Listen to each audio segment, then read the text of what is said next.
ધાનેરાના library વિસ્તારમાં 35 જેટલા દુકાનદારોની દુકાનોને seal લાગતા તેમની રોજીરોટી છીનવાઈ છે।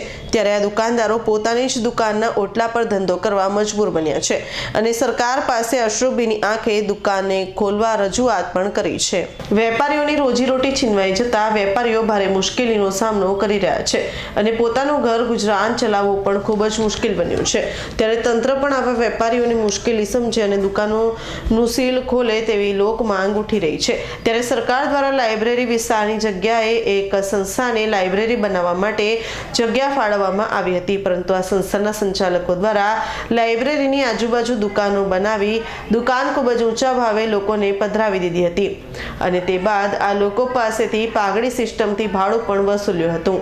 આ તમામ 35 જેટલા લોકો સાથે છેતરપિંડી કરી હતી અને તે બાદ આ જગ્યા વર્ષો પછી સરકારશ્રીની થઈ જતા વેપારીઓએ ભરેલા પૈસા પણ પાણીમાં ગયા છે અને આજે વેપારીઓની દુકાનો છીનવાઈ જતા વેપારીઓને ખૂબ જ મુશ્કેલીનો સામનો કરવો પડી રહ્યો છે।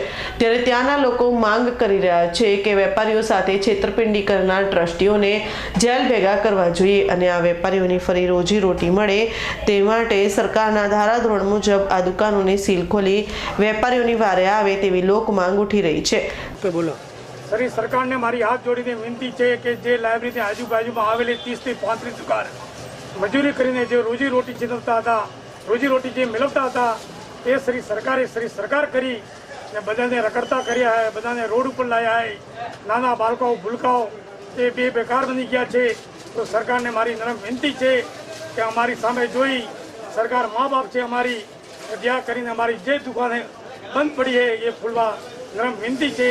आज 50 વર્ષથી અમે ભાડુઆત તરીકે ભાડું ભરીએ, નિયમિત સંસ્થા કે પ્રમાણે પાલન કરીએ। તો સરકારને અમારી સખત વિનંતી છે કે આ જે રોજગાર બનેલા રોજગાર મેળવી શકે એવી અમારી વિનંતી છે।